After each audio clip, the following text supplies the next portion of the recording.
السلام عليكم ورحمة الله وبركاته. اهلا بيكم في قناة منمن احمد. ياريت لو اول مرة تشوفوا القناة بتاعتي تعملوا اشتراك في القناة وتفعلوا الجرس ده عشان يوصلكوا كل جديد. ياريت كمان لو عجبكم الفيديو تعملوا لايك للفيديو وتشيروا الفيديو علشان تدعموني وعلشان يوصلكوا المزيد من الفيديوهات. السلام عليكم، ازيكم يا حبايبي؟ عاملين ايه؟ وحشتوني. انا منى من قناة منمن احمد، جايلكم النهاردة في فيديو مختلف خالص على اللي انا بقدمه، وهي طريقة تنظيمي في الستيك نوتس بتاعتي، اللي هي الاوراق اللي هي بتتلزق كده، والاستيكرات وحاجات كده، الحاجات اللي انا بهتم بيها في تزيين الاجندة بتاعتي. انا على فكرة من الناس اللي بتحب تكتب كل حاجة. يعني انا بحب اكتب مثلا لو انا عندي روتين، ماشي على روتين، ماشي على رجيم، طريقة مثلا تنظيف، كل حاجة بحب اكتبها. انا بحب الموضوع ده جدا، بحب اكتب كل حاجة. فطبعا بحب لما اكتب الحاجات اللي انا يعني ببقى عايزاها وكده ان انا ازينها. عندي طبعا كمية استيكرات كتيرة جدا، وكل ما بتعجبني حاجة بجيبها. فالعلبة دي بصراحة بحبها قوي قوي قوي. هي علبة طبعا احنا عارفينها، علبة بيتخزن فيها حاجات وكده. تن تن اهي يا بنات، فيها كل الحاجات يعتبر اللي انا بستخدمها في التزيين وكده. زي ما انتوا شايفين ده الستيك نوتس، الحاجات اللي انت ممكن تكتبي عليها.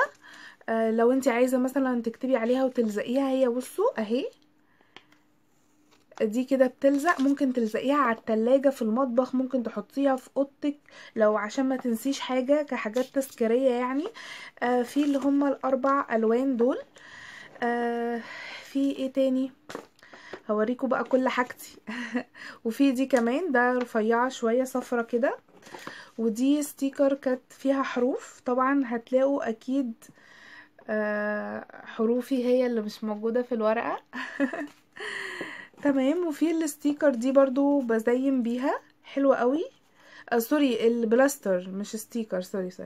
تمام اهي. وتقريبا في اهو لون تاني اهو. بحبهم جدا الحاجات دي بصراحة. كنت جايبة التلاتة منهم ب2.5 جنيه.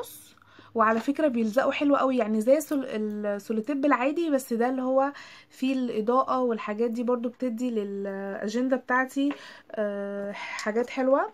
دي طبعا يا بنات انتوا عارفينها، دي الاستيكرات بتاعت الأسعار، بيتكتب عليها أسعار وحاجات. ده كنت بعمل ايموشن هنا بس طلع وحش تمام. وفي منها كذا شكل، ده لو انت عايزه تستخدميها، لو انت عايزه تحطيها على توابل، تكتبي مثلا هنا في كذا وهنا في كذا. لو علب تبقي عارفه ايه اللي جواها. بستخدمها كمان ان انا بكتب على المنتجات بتاعتي التاريخ اول ما اجيبها وتاريخ الصلاحيه بتاعتها. فحلو جدا يا بنات بصراحه، انا بحبها. طبعا انا واخده من كل ورقه، هي بتيجي اكياس، الكيس بيبقى فيه 4 من كل شكل. طبعا عندي كل الاشكال دي واكتر كمان، بس انا مطلعه من كل كيس واحده بس، لما تخلص بجيب تاني. دي علبه كده حاطه فيها مشابك صغنطوطه. المشابك دي بتاعه الورق، كيوت، حلوة قوي ودي يا بنات حاجات انا اللي كنت عاملاها. الدبابيس دي انا اللي كنت عاملاها بعجينة السيراميك. لو عايزين تعرفوا ازاي ان انتوا تعملوها قولولي وانا اعملها معاكم. وانا رسمة عليها كده بالقلم الفلوماستر اهي، حلوة جدا وبيبقى شكلها حلو قوي.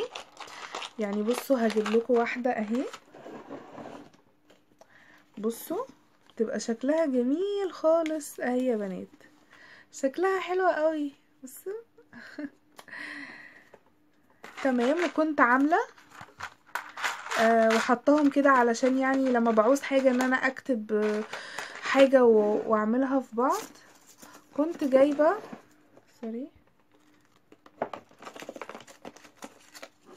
اهو يا بنات، كنت جايبة كمان ده ورق بقى اللي هما زي دول، بس الرفيعين بتوعهم بقى. لو انت هتكتبي حاجة بسيطة مش محتاجة ان انت تبوظي الورقة كلها اهي، بس هي للأسف مقطوعة فمش اهي.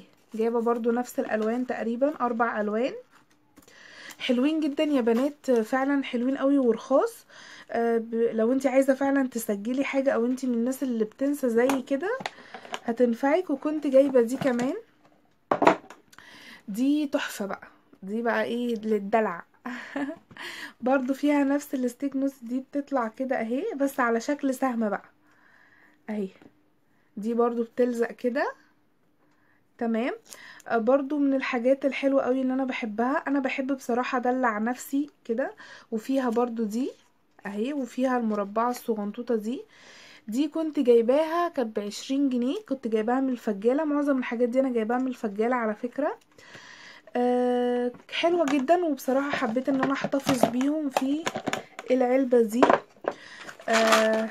شكلها يعني عجبني، وقلت هتلملي كل حاجتي وتحافظ لي عليها اهي يا بنات. تمام، دي كانت الفكرة بتاعت الحاجات اللي انا بحفظها. يعني ممكن تحطوها في اي حاجة اهي. ممكن نحط الحاجات دي هنا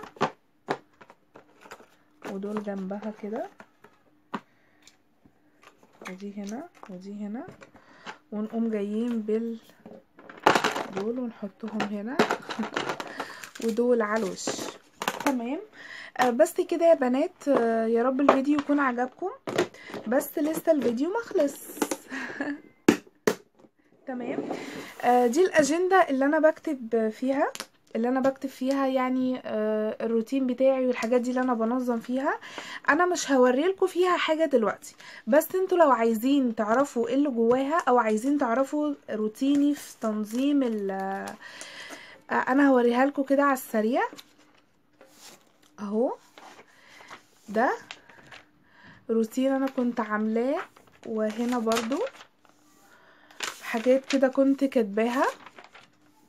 لو انتوا عايزين تعرفوا الحاجات دي بالتفصيل بصوا هنا. ده كان روتيني اليومي لنفسي كده ان انا حاطاه ليا يعني.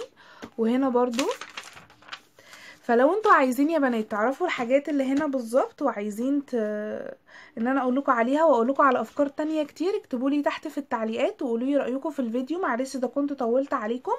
عايزه قبل ما انهي الفيديو احب اشكر كل حبايب قلبي اللي بيعلقوا لي واللي بيعملوا لي لايك على الفيديو، اللي بيدعموني.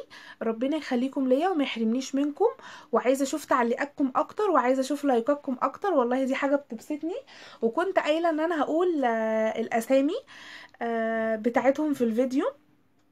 اول اسم مطبخ وافكار سارة، القناة دي على فكرة حلوة جدا. تاني اسم آية، هي اسمها آية وخطيبة احمد البيومي.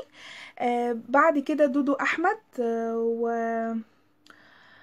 قناة بيتك مع كوكي وام مصرية، برضو القناة دي حلوة. وعسلية طعيمة ولولو احمد وجوجو محمد وآية شهاب.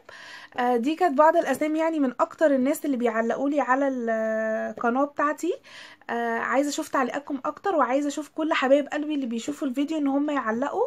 وباذن الله في الفيديوهات الجاية برضو هشوف اكتر ناس بتعلق وهقول اساميها. ربنا يخليكم ليا وما يحرمنيش منكم. ومعلش لو كنت نسيت حد باذن الله هقول اسمه في الفيديوهات الجاية. اشوفكم ان شاء الله في فيديو جديد. مع السلامة يا حبايب قلبي.